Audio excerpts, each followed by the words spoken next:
¿Sabes boxear? ¿Alguien sabe boxear? Boxkampf. Yo boxeé en Auschwitz. ¡Que levanten la mano los que sepan boxear! Un reportaje de José Ignacio Pérez para Marca. Primer asalto. ¿Alguien sabe boxear?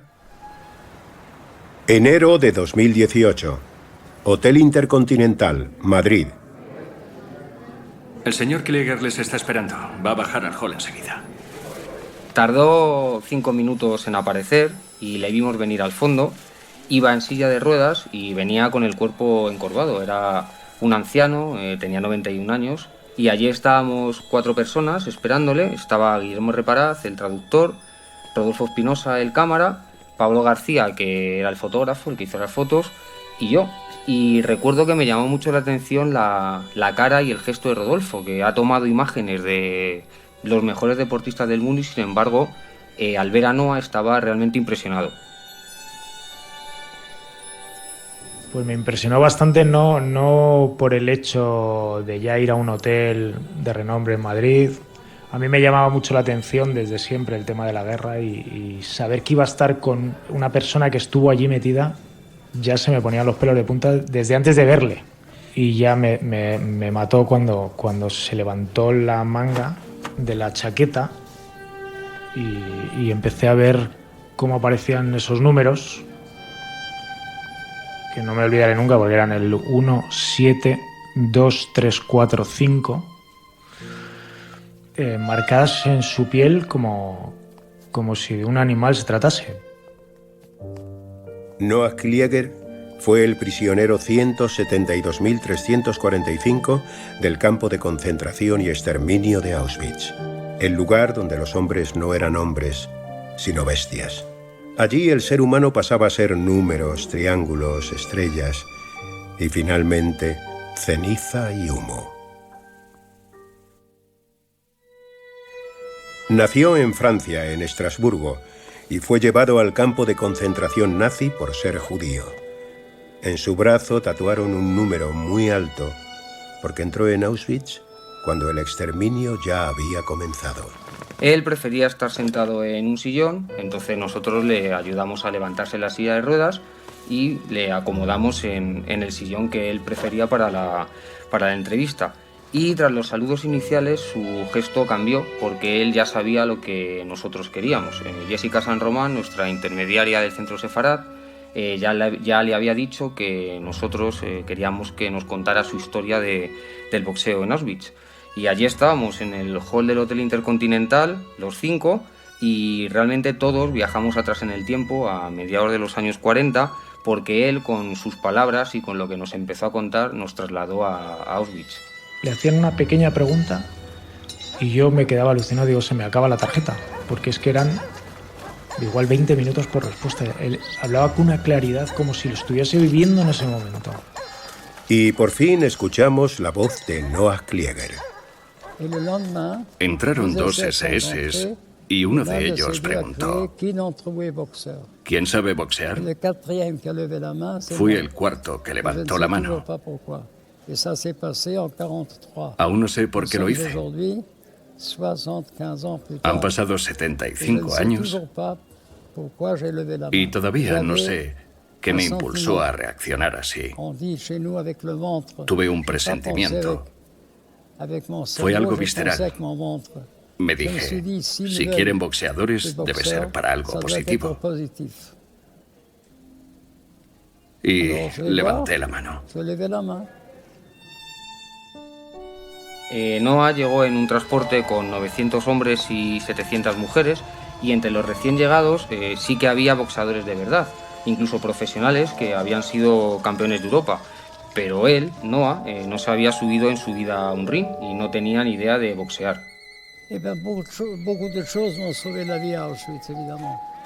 Para no morir allí, se tenían que producir algunos milagros.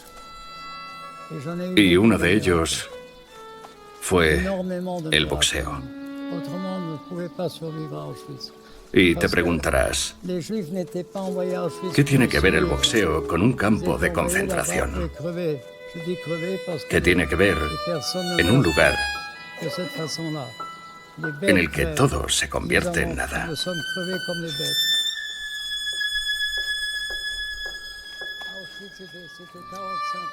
Noah nos contó que el boxeo era porque el comandante del campo, Henry Schwartz, era un amante de este deporte. Entonces él organizaba combates todos los domingos en la Appelplatz a los que podían asistir los presos, y si hacía mal tiempo los combates eran dentro de un hangar y ahí solamente podían asistir como público los SS. Cuando llegaban allí los presos pensaban que era un campo de trabajo porque había fábricas, pero realmente no lo era. Cuando llegamos allí, nos bastaron 10 segundos para saber que eso no era un campo de trabajo. Nos hicieron salir como perros, las mujeres separadas de los hombres. Estábamos en Auschwitz II-Birkenau. La Alta Silesia es una de las zonas más frías de Europa. Cuando llegamos hacía 25 grados bajo cero. Nos desnudaron y nos dejaron allí 22 horas. 2 de cada 3 murieron de frío. Me lo estaba contando y realmente parecía que era una película de terror. A mí se me estaban poniendo los pelos de punta, pero era real, porque él había estado allí, lo había vivido en primera persona, lo había visto con sus propios ojos y había sobrevivido al frío del primer día de cuando llegó a Auschwitz. Su mirada a veces se quedaba como un poco perdida, como si se trasladase a aquella época, y te contaba las cosas, las tenía interiorizadas y las tenía él metidas en el cuerpo como el número que llevaba en el brazo. Pero lo que nos tenía que contar era cómo había sobrevivido boxeando sin saber boxear. Segundo asalto. Como no sepas boxear, vas a la cámara de gas. Noah Klieger, uno de los supervivientes de Auschwitz desde sus 91 años, recuerda sus primeras horas en el campo de concentración. Habían preguntado entre los prisioneros quién sabía boxear, y él mintió y levantó la mano. Todavía no nos habían tatuado los números de prisioneros de Auschwitz. Apuntaron los nombres de los que habíamos levantado la mano, de los que decíamos que éramos boxeadores, y se fueron. Directamente empezamos a trabajar.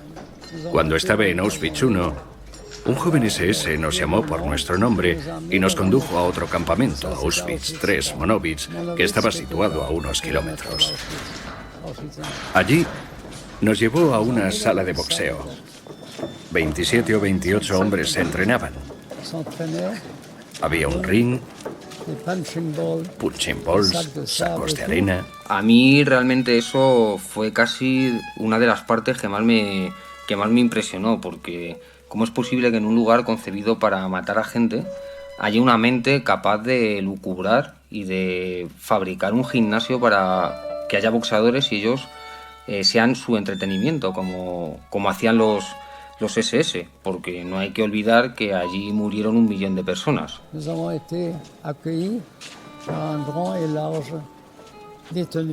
Allí nos recibió un preso grande y ancho, muy elegante, al que le quedaba muy bien su pijama a rayas de prisionero. El suyo era hecho a medida. Además, llevaba botas y tenía pelo, no como nosotros, a los que nos acababan de rapar. A causa de la desnutrición, el vello no vuelve a salir, de modo que durante 2 años no tuve ni un pelo en el cuerpo. Él era diferente a nosotros. Nos dijo: me llamo Kurt Magatanz y soy el responsable de los boxeadores. Demostradme lo que sabéis hacer. Os habéis declarado vosotros mismos boxeadores y, como hayáis mentido, os enviaré inmediatamente a la cámara de gas.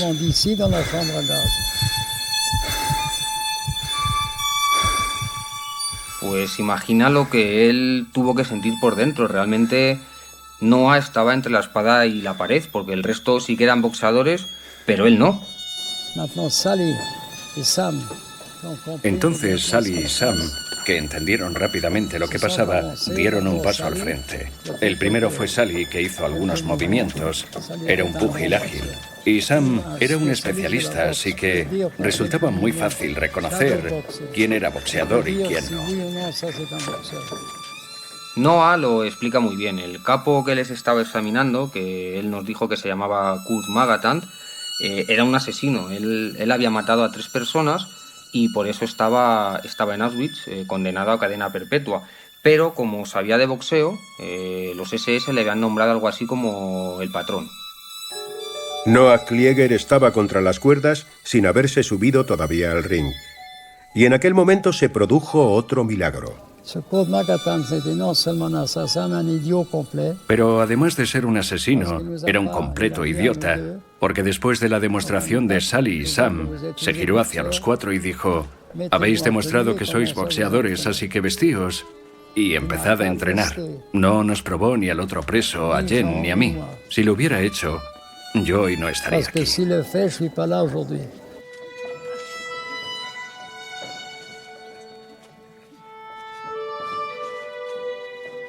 Sí, Noah hablaba y nos contaba lo que estaba pasando allí y era realmente increíble, inconcebible. Parecía una escena sacada de una película cómica, pero sobre todo trágica, como si fuera de La vida es bella, porque él estaba en Auschwitz, en un gimnasio, rodeado de boxeadores, pero realmente no sabía ni golpear a un saco.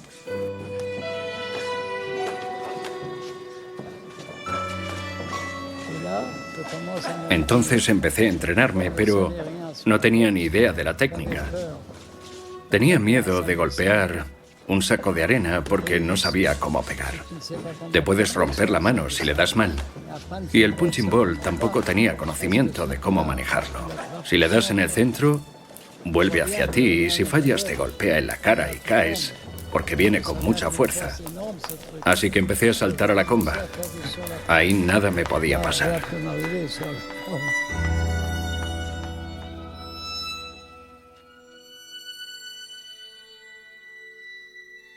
Sí, ahí realmente, escuchando a este boxeador por circunstancias, a Noah, que salvó la vida diciendo que él sabía boxear, pero no sabía, me di cuenta de que había otras muchas historias de este tipo en Auschwitz. Era como un punto de unión de púgiles europeos que habían caído presos de los nazis.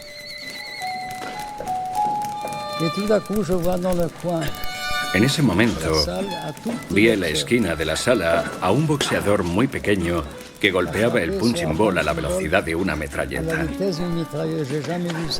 No había visto nada igual en mi vida. Me quedé mirándole y Magatant se dio cuenta.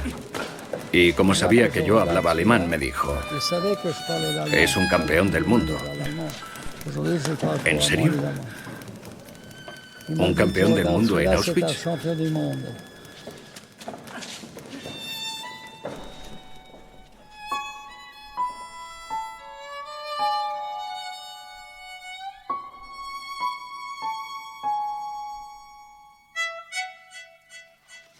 Tercer asalto. Un campeón del mundo. Allí, en mitad del horror más absoluto, en Auschwitz, había un campeón del mundo de boxeo. Se llamaba John Pérez y esta historia la cuenta con mucho detalle Paul Steinberg en su libro Crónicas del Mundo Oscuro. John Pérez estaba sonado. Los ingleses lo llaman estar punch drunk. Le habían dado muchos golpes e incluso los pesos mosca como él acababan sonados. Tenía el verbo pastoso y el entendimiento lento y laborioso. Era un tipo de primera, generoso, condescendiente, que sonreía al vacío como si sus ojos hubieran quedado prendidos en viejas glorias. Ahora, a John Pérez, el boxeador que golpeaba el punching ball a la velocidad de una metralleta, le observaba Noah Klieger en el gimnasio de Auschwitz. Vuelvo a ver la dulce mirada muda del campeón. Todos le llamábamos así, el campeón. Parece increíble que aquel tipo hubiera pasado 8 años pegando a otros. O mucho había cambiado, o cada golpe que pegó tuvo que herirle a él más que a su adversario. Los archivos históricos dicen que John Pérez fue campeón del mundo en 1931 tras derrotar al estadounidense Frankie Gennaro en el segundo asalto. Apenas tenía 20 años este tunecino de ascendencia judía y ciudadanía francesa. 12 años más tarde, el 10 de octubre de 1943, se convirtió en el prisionero número 157.178 y los nazis le obligaron a subirse al ring. John Pérez estuvo en Auschwitz III Monowitz y, según cuenta Steinberg, allí los SS ya lo tenían todo planeado. Le dieron comida y un trabajo sin mucho esfuerzo para que Pérez estuviera preparado para pelear. Le asignaron a las cocinas, que era un sitio envidiable, porque le permitía tener mucho más acceso a la comida, y le pusieron a entrenar, porque estaban preparando una pelea. Fue el 31 de octubre de 1943, el último domingo del mes. Después de pasar lista, un comando se ocupó de montar el decorado, un ring reglamentario sobre un estrado y unas filas de sillas para los oficiales. John Pérez no sabía contra quién iba a pelear. Podía ser un soldado nazi, un oficial o un preso común. Oye, escucha, amigo. ¿Esto es un combate? Nah, no es un combate. Es solo un espectáculo que hay que representar. Sí, John Pérez y Paul Steinberg tenían claro qué había que hacer en ese combate. No había que ridiculizar al adversario por si acaso tomaban los SS represalias contra ellos, pero también tenían que encajar el menor número de golpes posible para que el campeón, como llamaban a John Pérez, no se debilitara. La velada tenía que empezar a las 6 de la tarde. La explanada medía como 2 campos de fútbol. En medio, el ring iluminado por los focos de defensa antiaérea. En 3 de los lados había alambradas electrificadas de 4 metros de altura, con miradores cada 50 metros. Todos con una ametralladora que apuntaba hacia el ring. Los combates realmente se organizaban para distraer o para entretener a los SS, pero también concedían unas horas de alivio y permitían a los presos olvidarse de la tragedia y el drama que estaban viviendo allí. Por eso, todos los prisioneros que tenían fuerzas, siempre que podían, acudían a ver los combates. Frente al ring se situaban 200 oficiales de todas las graduaciones, sentados en 8 filas de sillas alineadas. Habían venido de todos los campos y dependencias cercanas. Al otro lado del ring, la llamada nomenclatura, los jefes de bloque y los capos, presos comunes portadores del triángulo verde, asesinos locos de atar, peones de los nazis. Y 100 metros más allá, tras una barrera, había 300 o 400 deportados. No era el primer combate de boxeo en Auschwitz III, pero aquella noche la expectación era máxima.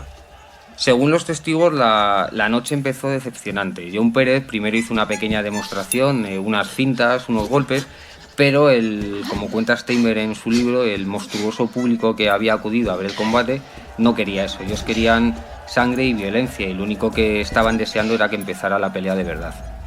En la esquina contraria apareció un robusto peso medio de unos 75 kilos y 1,80 de altura. Era blanco como la nata y estaba un poco fondón, pero mucho más grande que John Pérez. Paul Steinberg le dio la siguiente indicación al que llamaban el campeón.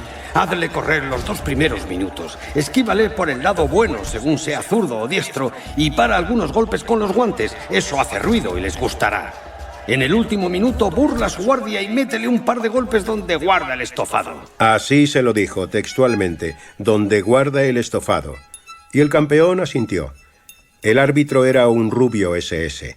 Les llamó al centro del ring y después sonó el gong.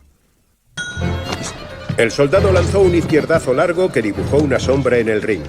Pérez empezó su danza guerrera, 2 pasos adelante y un gancho que hubiera tumbado a un caballo. Un paso al lado para forzar un derechazo, una finta rotativa. Su rival era lento y sus golpes se veían venir de muy lejos. Pero John Pérez no llegaba con los puños a la mandíbula.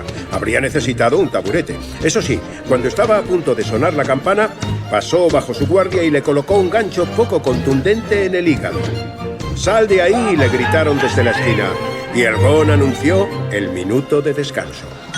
En el segundo asalto advirtieron al campeón por finta baja, aunque dada la diferencia de altura, una finta solo podía ser baja. El alemán besó la lona después de un derechazo al vacío, y John Pérez aprovechó para colarle una serie de ganchos en las costillas. En el descanso volvió a su esquina y casi sin aliento dijo: «No te preocupes, niño. Este no es malvado de verdad». En el tercer y último asalto, el soldado respiraba como una foca y no paraba de sudar. Incluso John Pérez se dejó arrinconar contra las cuerdas, y su adversario cerró sus largos brazos alrededor de él. Parecía que estuvieran bailando un vals. Después, Pérez se escurrió como una anguila y se colocó a su espalda. Lo hice para ver su cabeza de cerca, dijo después. El gong sonó por última vez, y el árbitro emitió su veredicto. Combate nulo. Nadie se quejó. John Pérez se enfundó la bata y Paul Steinberg le desató los guantes. Bajó del ring para dar paso al siguiente combate. John Pérez consiguió privilegios por aquella pelea y los empleó en ayudar a otros presos siempre que pudo, porque él compartía con ellos la comida extra que obtenía. Así fue la primera pelea de John Pérez en el campo de concentración. Un campeón del mundo que se fue consumiendo poco a poco. Solo le quedaba su sonrisa y su mirada ausente, cada vez más ausente, como la de todos los prisioneros de Auschwitz. Cuarto asalto. Perder siempre para poder ganar.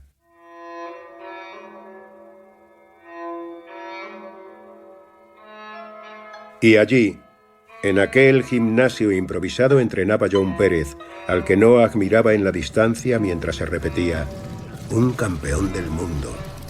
Surrealista.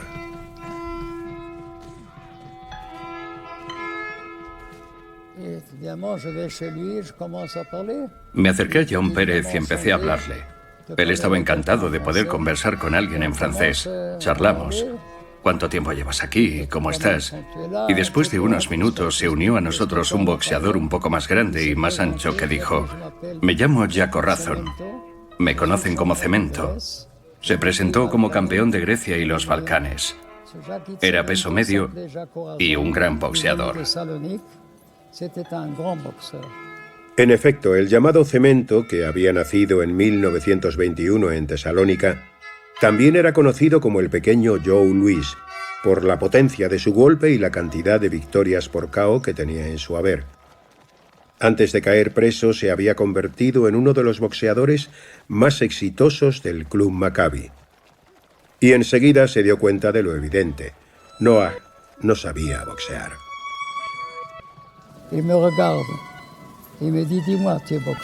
Entonces me miró y me dijo: tú no eres boxeador. Y le contesté: no, no lo soy. ¿Cómo voy a ser boxeador a mi edad? Pues eso es muy peligroso, porque los combates van a empezar dentro de muy poco. Y el comandante es un experto en boxeo. Se va a dar cuenta de que tú no eres un boxeador. Y te van a sacar del ring para llevarte a la cámara de gas.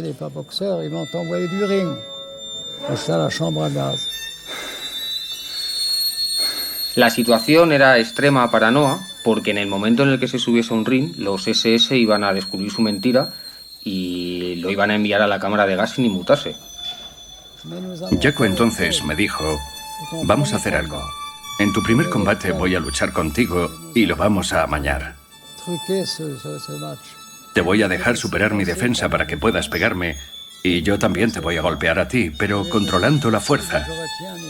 Porque si te pego de verdad, no vas a poder mantenerte en pie. Yo soy un profesional y tú no eres siquiera boxeador. Así que amañamos ese combate y me aceptaron en el equipo de los boxeadores. Se dieron cuenta de que no era un gran púgil, pero que sabía boxear. Y eso fue un milagro.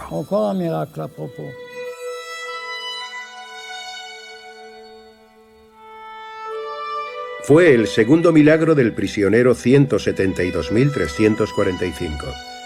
Primero escapó del examen del capo Magatans y luego salió ileso de su estreno en el ring. En Auschwitz, la distancia que separa el mundo de los vivos y el de los muertos es una delgada línea roja. Klieger la rozó, pero nunca la traspasó. ¿Por qué era positivo ser boxeador? Allí trabajábamos 11 horas al día y teníamos a los SS y a los capos siempre diciendo: más rápido, más rápido. Y si no ibas más rápido, te machacaban hasta que no te levantabas y morías. La comida era escasa. Por la mañana te daban un litro de agua oscura que llamaban café, un trozo de pan negro y un poco de margarina sintética. Por la noche recibíamos una sopa, siempre la misma, una sopa que también daban a los cerdos. Los domingos, el día de descanso, nos daban un trozo de salchichón. Incluso los rabinos habrían podido comerlo porque no tenían nada de carne. Imagínate comer eso todos los días después de que te hubieran machacado 11 horas a trabajar. Así te pones enfermo. Casi todos tuvimos disentería, tifus. Klieger sufrió como todos los presos. Llegó a pesar poco más de 40 kilos y estuvo a punto de morir, pero se recuperó. Sobrevivió gracias a la ayuda de los otros presos, entre ellos John Pérez, que compartía con él su comida cuando recibía raciones extra. Allí no puedes sobrevivir demasiado. Estaba previsto que viviéramos solo entre 1 o 2 meses, porque había que dejar espacio para los nuevos prisioneros que irían llegando. Ellos llegaban en mejor forma que nosotros. A Auschwitz se mandaba a los judíos a que murieran, pero no como los humanos, sino para ser ejecutados como las bestias, como los animales. Allí moríamos como bestias.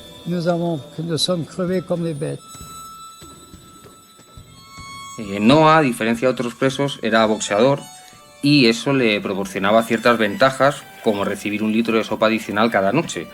Pero era sopa de la buena, no la que le daban a los presos. Era la misma que comían los SS y así volvió a salvar una vez más su vida.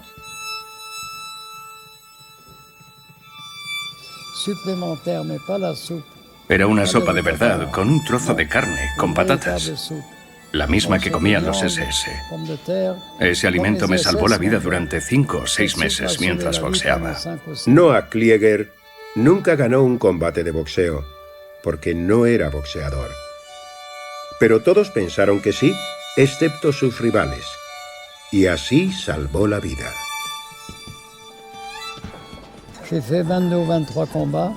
Peleé 22 o 23 combates y por supuesto no gané ni uno. Eran todos mejores que yo.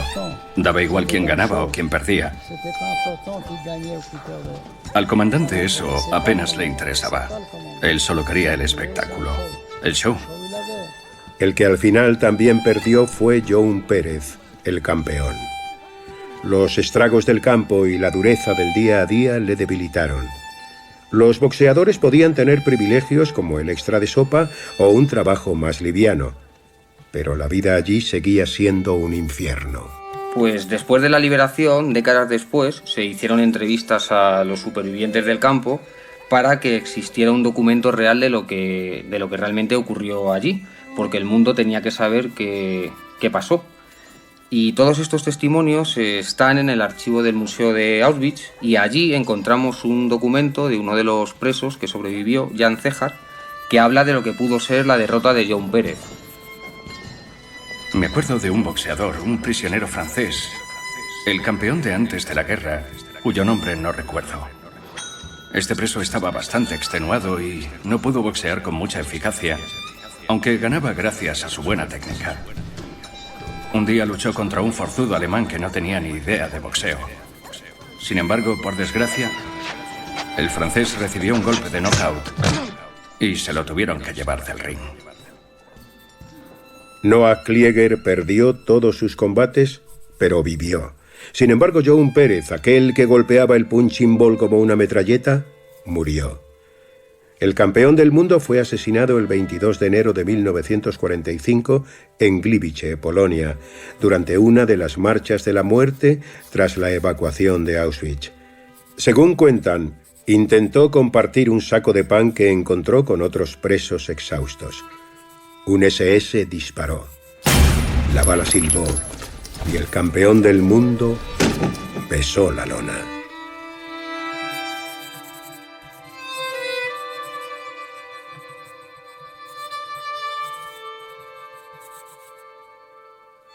Quinto asalto.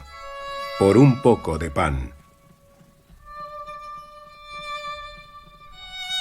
Noah Klieger o John Pérez o incluso Cemento fueron boxeadores en Auschwitz en la parte final de la guerra, entre los años 43 y 44. Pero allí hubo mucho antes combates de boxeo. En 1941 ya encontramos en los archivos la historia de Teddy. Tadeusz Pietrikowski, al que apodaban Teddy, quiso boxear en Auschwitz por una razón. tenía hambre. Antes de la guerra practicaba boxeo en los clubes deportivos de Varsovia que se llamaban Legia y Sirena. Llegó a ser campeón de la Polonia Oriental, pero su vida cambió en febrero de 1940. Con la Segunda Guerra Mundial ya iniciada, quiso llegar a Francia para unirse al ejército polaco, pero fue arrestado en Hungría. Tras ser encarcelado en varias prisiones, llegó a Auschwitz el 14 de junio de 1940. A su llegada se llevó el tatuaje con el número 77 y un nuevo apodo. El comienzo de su vida como boxeador en el campo fue igual que el de otros. Todo empezó con aquella pregunta. ¿Alguien sabe boxear? En realidad no tuve que responder. Recuerdo que era el primer domingo de marzo de 1941. Nos ordenaron la búsqueda de piojos en la ropa interior y en los uniformes. Totalmente desnudo, lo estaba haciendo sentado en unos ladrillos. Entonces oyó ruidos y gritos desde la cocina del campo y alguien vino a decirle que los capos estaban peleando. Y oyó la pregunta. ¿Alguno de vosotros sabe boxear? Uno de los presos que estaba cerca me señaló a mí y el que vino me preguntó: ¿quieres conseguir un poco de pan? Ven conmigo, vas a boxear un poco. Y le dije que sí. No lo dudé ni un segundo. Pero mis amigos en el campamento no querían dejarme ir. ¿Estás loco? ¡Te van a matar! Walter ya le ha roto la mandíbula a 2 prisioneros. Walter era Walter Danning, un preso alemán marcado con un triángulo negro. Era uno de los capos y había boxeado antes de la guerra, cuando consiguió en Alemania el título de campeón del peso welter. Me llevaron al lado de la cocina del campamento. Los prisioneros formaban el ring donde se luchaba. Y delante de mí estaba Walter Danning, con los guantes en la mano. Era rubio, muy bien formado, con una masa muscular imponente, ojos pequeños y cejas rotas. En aquella época dicen los testigos que no había guantes de boxeo profesional. Eran otro tipo de guantes, realmente casi cualquier cosa que pudiera cubrir la mano para protegerla durante los combates. La pelea iba a empezar y a mi alrededor escuché las advertencias y vi a la gente llevarse las manos a la cabeza. Me decían: te va a matar, te va a comer. Pero no había tiempo para pensar. Yo solo tenía una idea en la mente: por esta pelea me van a dar pan. Tenía hambre y mis compañeros también estaban hambrientos. Además, ser boxeador te daba otro estatus. Dentro de aquella comunidad te concedía la oportunidad de conseguir una posición más alta en aquel infierno. Por eso Tadeusz se jugaba mucho en aquel combate. En Auschwitz, el salvavidas era ser útil, que los nazis pudieran conseguir algo de un preso, cualquier beneficio, ya fuera químico, sastre, orfebre o boxeador, incluso futbolista. Porque allí también se jugó al fútbol. Pero esa es otra historia. Dominar un oficio o servir de entretenimiento a los oficiales de las SS, cualquier cosa, mientras aportara a la producción o a la diversión, si es que se podía llamar así. Así se medía la distancia entre vivir o morir. El árbitro nos llamó y dijo: «Ring frei, Kampf», que significa ring libre, luchad. Me acerqué al adversario y extendí las manos hacia él. Fue un gesto de saludo. Walter Danning correspondió. Nos pusimos en posición de boxeo y empezó la pelea. En ese momento tuve tiempo para pensar en mis combates del pasado, en mi entrenador de entonces. Pero yo solo sabía una cosa, que tenía que ganar ese combate. Pero el combate era desproporcionado. Tadeusz y el rubio Walter medían lo mismo, cerca de 1,70. Pero el preso apenas pesaba 50 kilos por los 70 de su rival. Una diferencia de peso y de fuerza. La pelea estaba perdida. Lo vi claramente, pero solo pensaba: hay momentos en los que lo imposible se convierte en realidad. Walter avanzó con las manos bajadas, tanteando, y Tadeusz atacó con la izquierda, 1, 2 y 3 veces. Danning se defendía como si él fuera una mosca. Y después le envié un derechazo a la mandíbula. Di en el blanco, y a Walter le rebotó la cabeza. Él se paró y yo salté hacia atrás. De nuevo, Walter empezó a moverse hacia adelante muy rápido, pero Teddy le esquivó por el lado izquierdo, le dejó pasar y se colocó en posición defensiva. Entonces él me atacó de verdad. Me lanzó un derechazo, pero me dio tiempo a echarme atrás y esquivarlo. La mano pasó al lado de mi cabeza. El segundo golpe de Walter fue igual y Teddy también lo esquivó. El tercer derechazo lo bloqueó, no dejó que le tocara y así acabó el primer asalto. Durante el primer descanso noté que los alemanes me miraban con una mezcla de respeto y enfado. En cambio, mis compañeros presos polacos me animaban.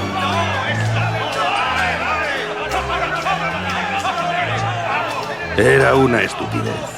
Algunos alemanes sabían polaco y podían tomar represalias y reaccionar de forma brutal, así que alcé entonces una mano y advertí a mis compañeros para que se callasen. Este gesto fue bien acogido por los alemanes, pero no tanto por los polacos. Se oyó la campana del recuento que hacía las veces de gong y empezó el segundo asalto. Walter avanzó con más energía y Tadeusz usó todas sus habilidades técnicas para esquivar todos los golpes. Sabía que eran fuertes y que no podía cometer ningún error. Y entonces pasó al ataque. Usé una combinación clásica. Primero con la mano izquierda, luego un derechazo para acabar con un gancho de izquierdas. Para mi sorpresa, el golpe le llegó. Walter no pudo esquivarlo. No sé si fue la nariz o el labio, pero algo se rompió. Y debajo de su nariz, justo por encima del labio superior, apareció sangre. Al ver la sangre, Tadeusz se paró y no siguió golpeando.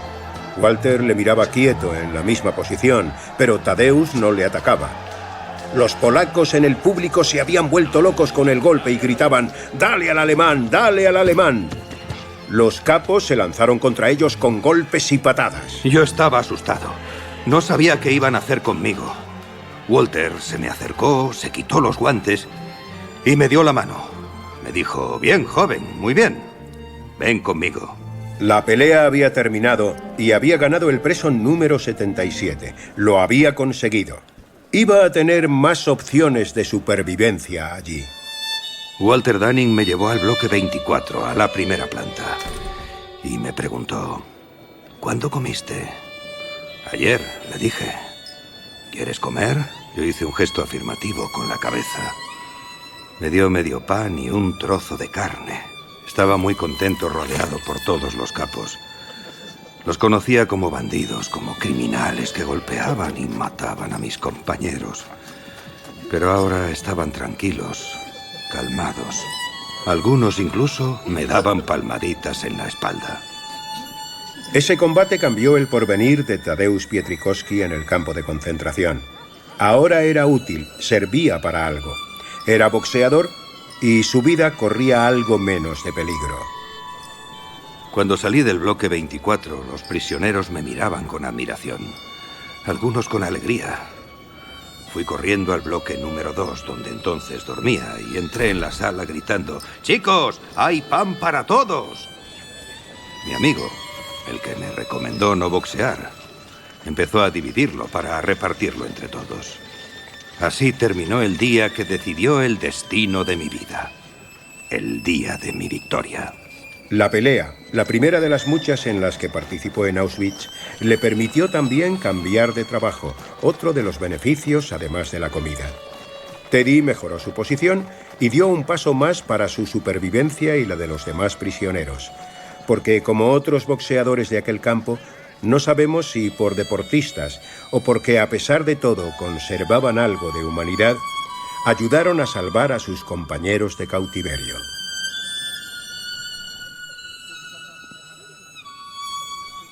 Sexto asalto. Los últimos Boy Scout.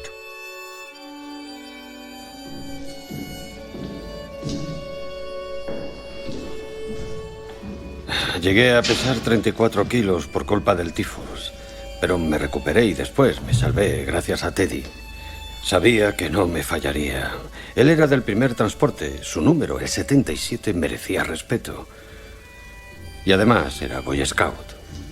Tadeusz Sobolewicz fue arrestado el 1 de septiembre de 1941 y se convirtió en el preso 23.053 de Auschwitz, donde llegó el 20 de noviembre de aquel año. La primera vez que vi a Teddy fue en un ring que habían instalado delante de la cocina. Dejó fuera de combate a uno de los capos alemanes. Logré introducirme entre los prisioneros que rodeaban el cuadrilátero para ver la pelea. Para mí era un acontecimiento. En el campo una pequeña diversión parecía imposible. Allí perdió a su padre, descargó ladrillos, chapoteó en las aguas congeladas del río Sola para extraer grava y cargó al hombro cadáveres de prisioneros en la enfermería.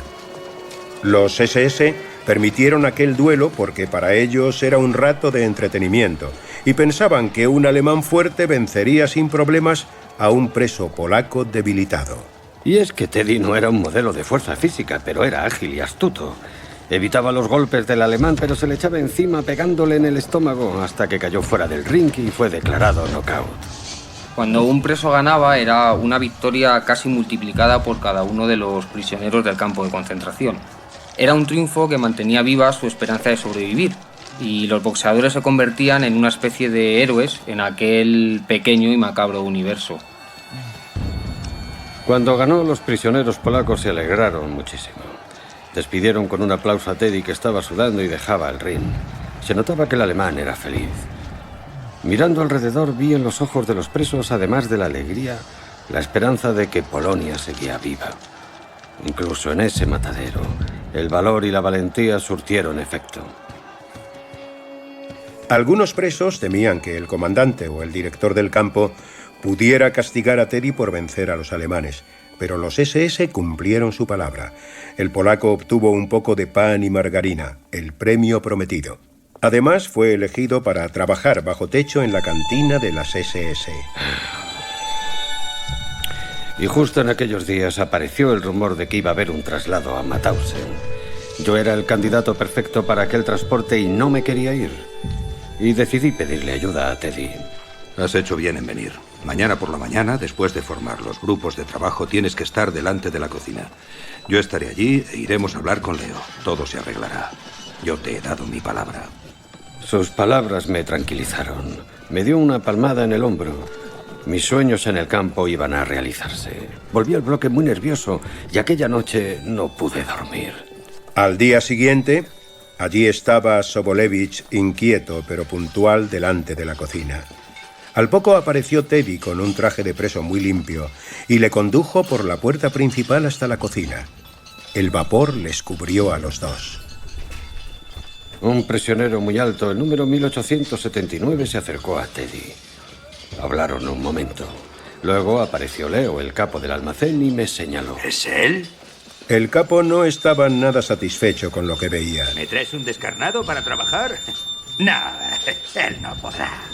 El terror se apoderó de Sobolevich. Su destino se volvía a teñir de oscuro. Pero Teddy había dado su palabra. Pues que trabaje de ayudante. Leo es un Boy Scout de Podnatí. Acéptalo. Teddy, Tadeusz Pietrikowski, no podía dejar a un compañero en la estacada. El preso 77 conocía bien los principios de solidaridad y lealtad en los que se asienta la cultura Boy Scout, porque él también lo había sido en su juventud.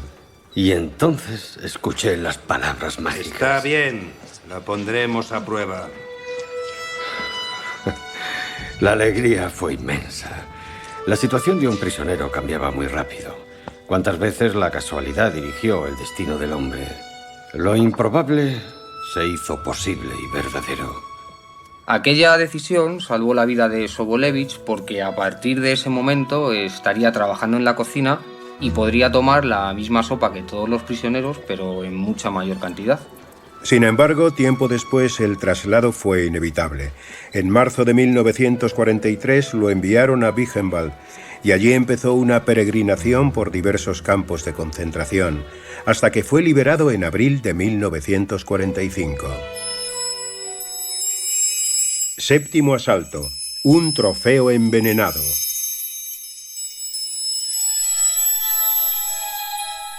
Teddy, Tadeusz Pietrikowski, al igual que John Pérez, alcanzó notoriedad en el campo de concentración.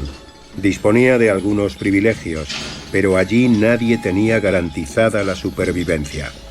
Teddy también estuvo a punto de morir, y fue por culpa del boxeo. A los SS les interesaban los boxeadores porque estaban lejos del frente, aislados en el campo, aburridos, y realmente con las peleas ellos tenían un rato de diversión. Por eso trataban algo mejor a los que boxeaban. Pero a veces, si el resultado del combate no era el que ellos esperaban, a pesar de esos pequeños beneficios que ellos les daban a los boxeadores, esto también se podía convertir en un peligro de muerte. Fue en el verano de 1942. No me peleé con un boxeador, sino con un matón. Un prisionero alemán que desempeñaba la función de capo. No recuerdo su apellido, pero sé que había llegado desde el campo de concentración de Sachsenhausen y en Auschwitz era conocido como el asesino de polacos. Aquel combate despertó el interés de los SS, que llegaron a apostar por los boxeadores. El dinero era un riesgo máximo en un lugar donde el precio de la muerte no llegaba ni a calderilla, y la codicia nazi era insaciable. El asesino de polacos conocía a algún médico de las SS, por lo que a la pelea también acudieron doctores. Él pesaba 10 o 15 kilos más que yo, pero eso no me impidió apañarme muy bien con él. Tengo que reconocer que fue la primera y la última vez en mi vida que dejé cao a un adversario con gusto y con plena conciencia. El grupo de los SS que apostaron por mí estaban contentos, pero los otros estaban decepcionados. Me sentía fuerte. Las últimas victorias me habían dado una seguridad en mí mismo de carácter exagerado y no tenía miedo a nadie ni a nada.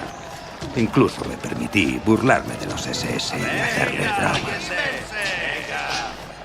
¿Les da miedo, señores SS? Y eso, sin duda, no fue una buena idea. Uno de los doctores de las SS que había perdido su dinero apostando, se cobró su venganza. Al día siguiente pidió que llevaran a Teddy al hospital, al bloque número 20. Y allí me pusieron una inyección. Yo no sabía de qué se trataba. Pensé que era para darme más fuerzas. Pero a Teddy lo que le inyectaron de verdad fue el tifus. Poco después de recibir la inyección, perdí la conciencia y no sabía lo que me estaba pasando. Tenía fiebre. Cuando recuperé el conocimiento, estaba sudando mucho y sabía que algo malo me estaba ocurriendo. Me sentía endeble y caí en un sueño largo. De vez en cuando me despertaba. Todo eso duró un mes, tal vez un poco más. Recuerdo con mucho agradecimiento a muchos magníficos compañeros de este periodo que trabajaban en el bloque número 20, porque ellos fueron los que me ayudaron en la recuperación. Teddy volvió a subirse al ring de la muerte en Auschwitz, hasta que el 14 de marzo de 1943 los nazis lo trasladaron a otro campo, a Neuengamme, donde siguió boxeando. El ejército de Estados Unidos lo liberó el 14 de abril de 1945 en Bergen-Belsen. El prisionero número 77 de Auschwitz murió el 17 de abril de 1991 y hoy podemos leer su historia en el archivo del Museo del Campo de Exterminio. Octavo asalto. Sin miedo.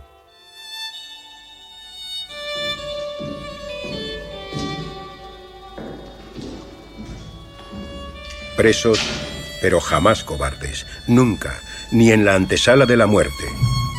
Andrei Rablin escuchó un día lo que ningún polaco es capaz de soportar. Así que tú también tienes miedo de pelear. Y entonces peleó porque el orgullo no se toca. Él fue el preso número 1410. Llegó al campo el 18 de julio de 1940. Trabajó en la construcción de los barracones, incluso descargando bombas, hasta que lo enviaron a los almacenes de comida de los prisioneros. Destino en el que quizá tuvo que ver el boxeo. También disputé varios combates en el ring. Luché con Dabrowski, con Cassis Salest y con Casina. Gané incluso por KO. De todos, el que mejor recuerdo es el de Celeste. En aquel tiempo yo estaba en el comando de los electricistas y no tenía posibilidad de entrenar. En cambio, Kasik trabajaba en el almacén de la cocina y entrenaba todo el tiempo con un boxeador profesional holandés, un tal Sanders, con el que llegó a hacer 10 asaltos en los entrenamientos. Él había ganado varias peleas por KO. Cassis Celest era el prisionero 3454. Había nacido el 25 de marzo de 1915 en Kadievka y su deportación a Auschwitz se produjo el 30 de agosto de 1940. Llegó en un transporte de 438 hombres procedentes de las cárceles de Tarnów y Cracovia.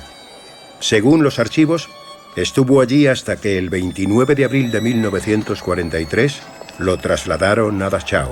Un domingo, Cassis Celeste tenía que pelear con un profesional alemán de los Sudetes que era jefe de un bloque. Un capo, que no recuerdo su apellido, y que renunció al combate. Creo que le tenía miedo a Kasich. Sí, entonces era necesario encontrar un rival para que la pelea se pudiera celebrar, porque a los nazis no se les podía estropear el entretenimiento. Ellos habían planeado esa pelea y de una forma o de otra se tenía que celebrar. Alguien se acordó de mí. Se acercó el jefe de mi bloque, que era polaco, y me pidió que luchara contra Kasich, porque nadie quería pelear con él. Yo le dije que no podía, que Kasich estaba entrenado, y entonces dijo la frase. Así que tú también tienes miedo de pelear. Y esto ningún polaco lo puede permitir, y yo tampoco pude. Se le preparó para el combate rápidamente, y casi sin quererlo, Rablin estaba encima del ring, aunque muy debilitado. Nos pusimos de acuerdo para que el combate no durara más de 2 asaltos, porque yo no tenía fuerzas para más. En el primer round casi dejó KO a Kasich. Lo pasó muy mal cuando en la esquina recibió un puñetazo fuerte en la cabeza. En el segundo asalto la situación cambió. Recibí un golpe en el estómago. Estaba atontado y cualquier otro golpe me hubiera podido dejar KO. Lo que me salvó fue mi experiencia en el ring. Fingí un ataque y eso me dio tiempo para coger aire. Y Kasich, que recordaba lo mal que lo había pasado en el primer asalto, no me dio ningún golpe decisivo. Y así pude aguantar hasta el final. El combate terminó como nulo, que fue lo justo. Esta pelea la recordaron golpe a golpe los dos boxeadores años después, ya liberados, pocos días antes de la muerte de Kasich. Quedó en la memoria y en la historia la pelea del preso 1410 de Auschwitz.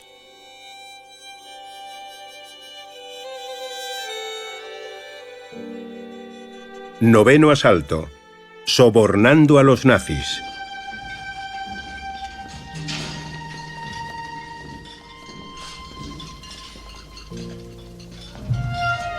Hubo en Auschwitz un boxeador que devolvía a los polacos la esperanza de sobrevivir. Sus victorias sobre el ring, como las de Teddy, demostraban que se podía derrotar al nazi opresor. Un capo tumbado en la lona, derrotado, levantaba la moral de los presos. Según los testimonios que se guardan en el archivo, cuando el boxeo llegó al campo de concentración, los primeros combates siempre los ganaban los alemanes, hasta que empezó a participar el boxeador polaco Zortek. Sus victorias, además, eran la alegría para todos sus compatriotas.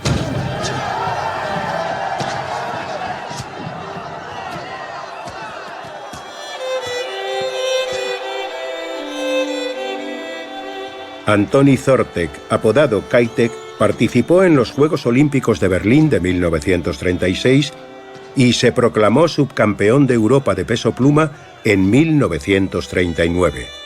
En aquel tiempo era una leyenda pugilística.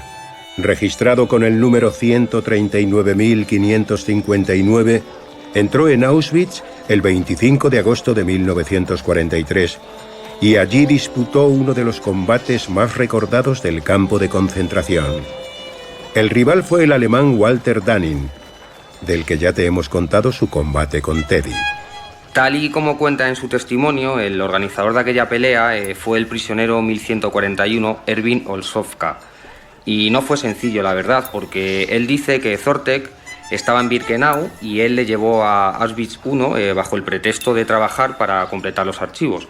Además, lo hizo a propósito un sábado por la tarde para que no pudiera volver y tuviera que quedarse allí hasta el domingo, que era el día de la pelea. El combate fue de una emoción enorme, sobre todo para los polacos. Los dos luchadores no eran compatibles en peso. El alemán era más alto y más pesado, y parecía que podría conseguir una victoria fácil. Pero Zortek mostró una técnica maravillosa. Se movía tanto que el alemán no podía ni tocarle. Zortek fintaba y lanzaba golpes que llegaban a su objetivo una vez sí y otra también. Los polacos que vieron aquella victoria estaban exultantes, porque malvivían en el campo, incluso no sabían si al día siguiente iban a ser trasladados a otro campo o, peor aún, enviados a la cámara de gas. Pero el boxeo y las victorias polacas ante los capos alemanes eran una inyección de esperanza. Otro combate parecido fue el que le enfrentó ante un púgil invicto. Se trataba de un alemán púgil profesional. Había ganado todas las peleas contra jóvenes polacos. Aunque los presos tenían una esperanza: ese boxeador experimentado que estaba en Birkenau. Sí, esta historia es increíble porque Roman Zadorecki, el preso 21.151, recuerda en su testimonio la forma tan curiosa en cómo organizaron el combate. Resulta que los polacos necesitaban a Zortek porque era su mejor boxeador, pero lo tenían que traer de Birkenau. Y para ello tuvieron que sobornar a los soldados nazis para que dieran el visto bueno del traslado temporal para que se pudiera celebrar el combate. ¿Y cómo lo hicieron? Pues aunque parezca realmente increíble, entre todos juntaron algunas salchichas y así sobornaron a los soldados. Y Zortek ganó el combate para locura de los polacos que gritaban desde el público.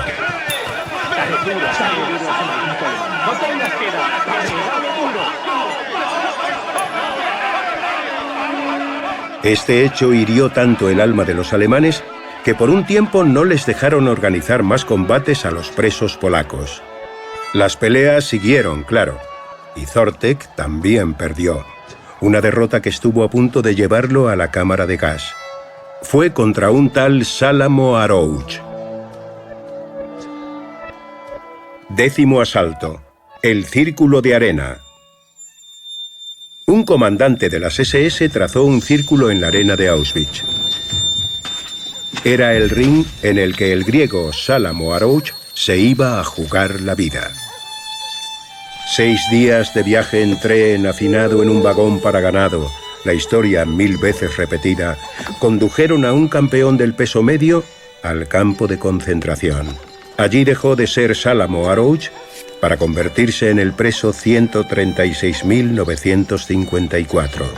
Encontramos el testimonio de Arouch en una entrevista de la revista People y en un artículo en el New York Times. Ahí él decía que fue deportado en 1943 y que estaba desorientado en un lugar desconocido cuando llegó a Auschwitz. Y allí él, nada más pisar el campo de concentración, se encontró con un viejo amigo. Amigo, ¿me recuerdas? Soy Szalamo Arouch. ¿Cómo me voy a olvidar de ti? Tenía la esperanza de que no te hubieran detenido. Ya ves, nos hicieron una emboscada y caímos casi todos. ¿Dónde están los demás? ¿Que dónde están? Están todos muertos, gaseados y quemados. Szalamo pensó al principio que su amigo había enloquecido en el campo, pero lo que escuchaba resultó ser verdad. Mi familia y yo llegamos a Auschwitz a las 6 de la tarde. Estuve de pie y desnudo toda la noche hasta el día siguiente. Los nazis nos limpiaron con agua, nos desinfectaron, afeitaron nuestras cabezas y nos tatuaron los antebrazos. Al día siguiente nos dieron pijamas. El comandante, que creo que se llamaba Hans, llegó en un coche grande y preguntó si había luchadores o boxeadores entre nosotros. Yo le dije que era púgil, pero no me creyó por mi estatura. En ese momento, el comandante retador le preguntó: ¿estás preparado para luchar ahora mismo? Y Szalamo respondió que sí. Estaba asustado y agotado por no dormir y no comer, pero tuvo que pelear para demostrar su dominio del boxeo y convencer a aquel nazi, quizá llamado Hans, de que era un prisionero útil. Entonces trajeron los guantes y a otro prisionero, que era uno de los luchadores del comandante. El SS dibujó con un palo un círculo en el suelo. Aquello iba a ser el ring. Y en el primer asalto no sabía qué hacer. No sabía si tenía que vencerle o no. Así que esperé al segundo round para golpear. Miré de reojo al comandante, que hacía de árbitro, y vi que sonreía. Así que en el tercer asalto solté un juego de izquierda y derecha y el SS se sorprendió. ¿De dónde vino este? Y yo, arrogante, le dije al intérprete del comandante: si tienes un buen boxeador, tráemelo y te puedo mostrar más cosas. Y así fue el inicio de Szalamo como boxeador en Auschwitz, el mismo que el de otros que subían al ring por un pedazo extra de pan, pero que malvivían como todos los demás. Allí se iba a morir. No había otra salida. Allí cada día era un infierno.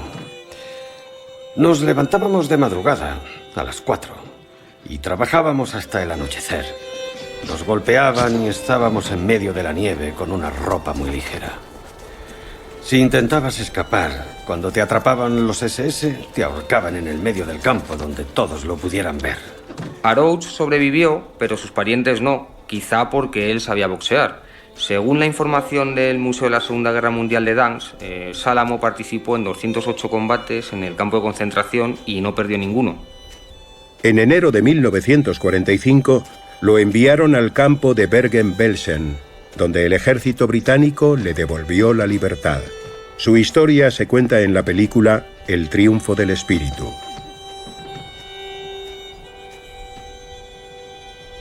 Años después, Sálamo regresó a Auschwitz y se derrumbó. Lloré y no pude dormir.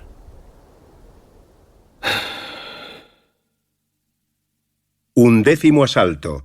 Un tranvía en Bruselas.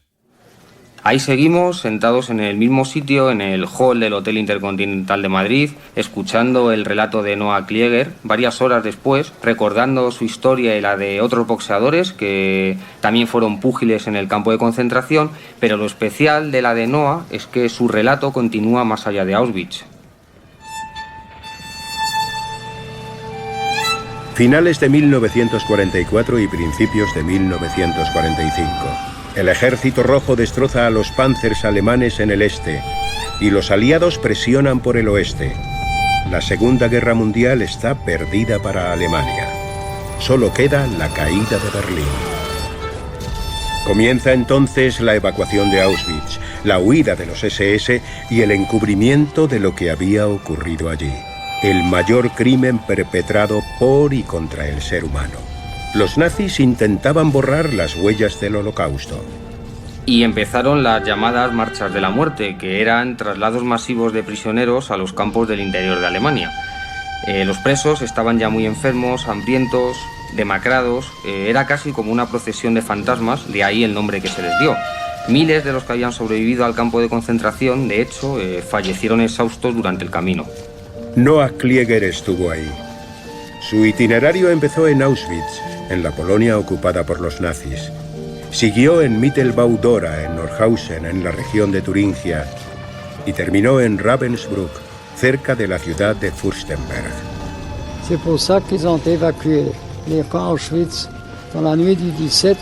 Evacuaron los campamentos en la noche del 17 al 18 de enero de 1945. A pie hasta la frontera polaca. Y ahí nos metieron en vagones en los que mandaban a la gente a otros campos. Llegué a Mittelbau-Dora después de varios días en un vagón abierto, sin agua, sin comida, sin nada.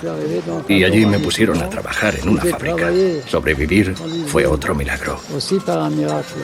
Mittelbau-Dora fue un subcampo de Buchenwald. Se creó en el verano de 1943 y desde entonces hasta el fin de la guerra en 1945 se utilizó como campo de trabajo donde los prisioneros, unos 60.000 en total, de los que 1 de cada 3 murieron, contribuían a la industria del armamento del Reich.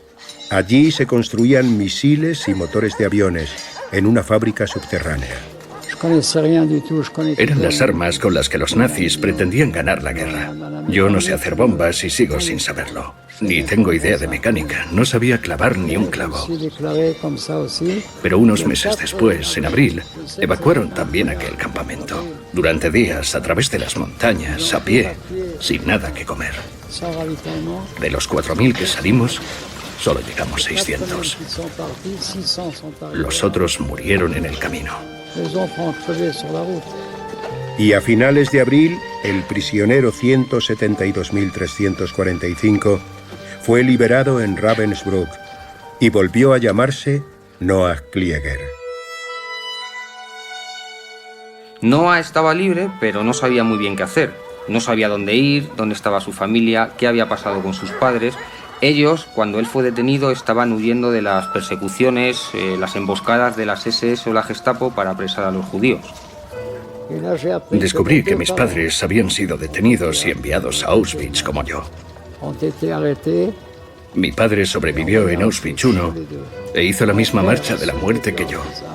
Y mi madre estaba en Auschwitz II-Birkenau y tuvo la suerte de que, después de 2 semanas, necesitaban costureras para la confección de los uniformes del ejército alemán. Ella no sabía coser, pero se ofreció cuando preguntaron quién era costurera. Tenemos los mismos genes, porque mi madre también se inventó una cosa que no sabía hacer. Ni yo sabía boxear, ni ella sabía coser. La enviaron a un campamento en Alemania y así se salvó.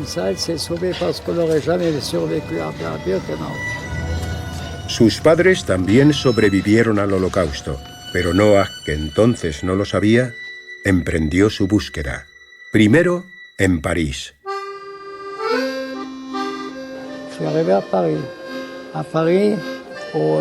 Fui al ayuntamiento. Había una oficina muy grande en la que los que habían vuelto recibían ayuda financiera. Incluso si querían un apartamento, se les daba uno y se les mandaba a pueblos para que descansaran algunas semanas. Allí pregunté por los nombres de mis padres. Miraron las listas y no los encontraron.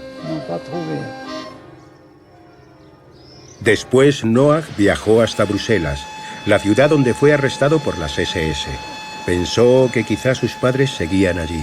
Fue a casa de uno de sus amigos no judíos de la Resistencia. Y cuando abrió la puerta...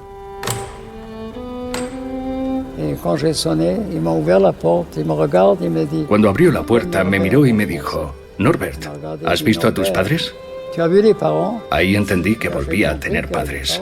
Yo dije que no, a lo que él me respondió: pero si han estado aquí hace 10 minutos. Noah preguntó dónde habían ido y su amigo le dio la dirección de la casa a la que se dirigían, pero cuando llegó allí le contestaron que sus padres se habían marchado también hacía 10 minutos. Y a otra casa que fui, también se habían ido hace otros 10 minutos. Noah respiró. Estaba cansado y tenía hambre y pensé: ahora que sé que ellos están aquí, ya les veré mañana o pasado mañana.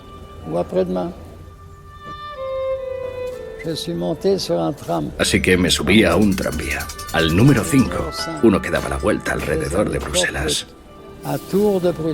Los 2 primeros vagones estaban llenos y fui al tercero.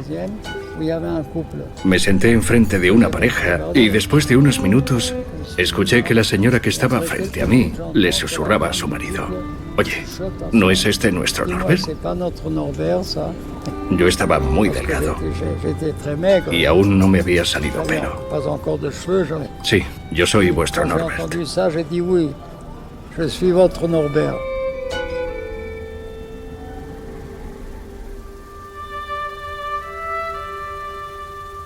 Fue así como los encontré, en un tranvía.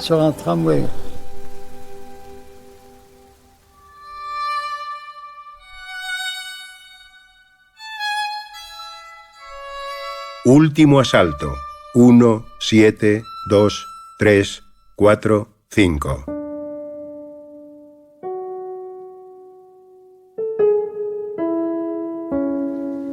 Cuando Noah cuenta el reencuentro con sus padres, todos nos quedamos en silencio en el hotel.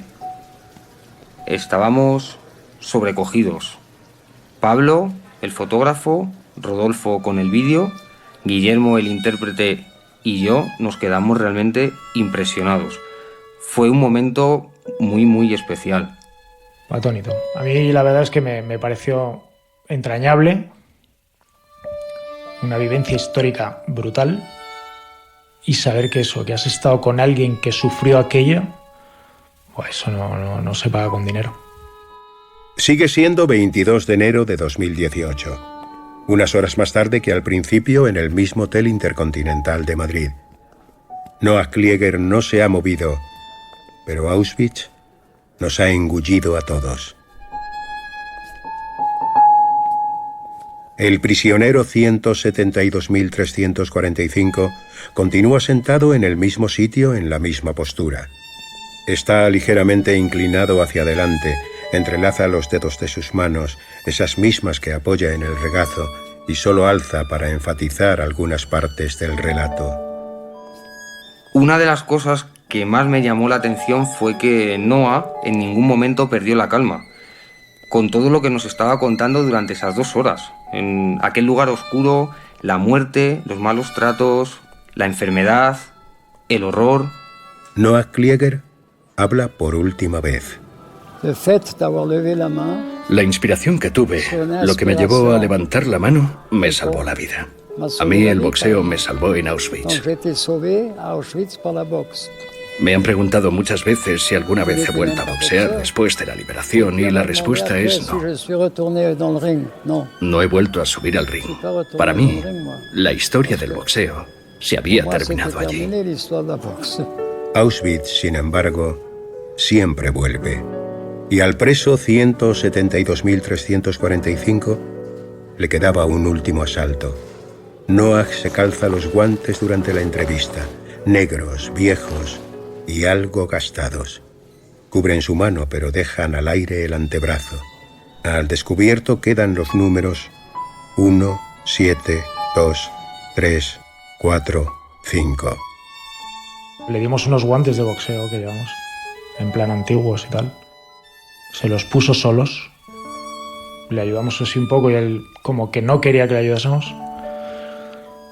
Posaba para las fotos con entereza, con fuerza. Noah posó para dejar una imagen para el recuerdo, para tener una fotografía que ilustrara el reportaje, y él se puso de nuevo los guantes de boxeo y posó con la guardia alta, el brazo cargado, como preparado para lanzar un directo al mentón del SS, porque él realmente en el campo de concentración lo que estaba era peleando por su vida. Pero en realidad, él estaba venciendo a todo el nazismo.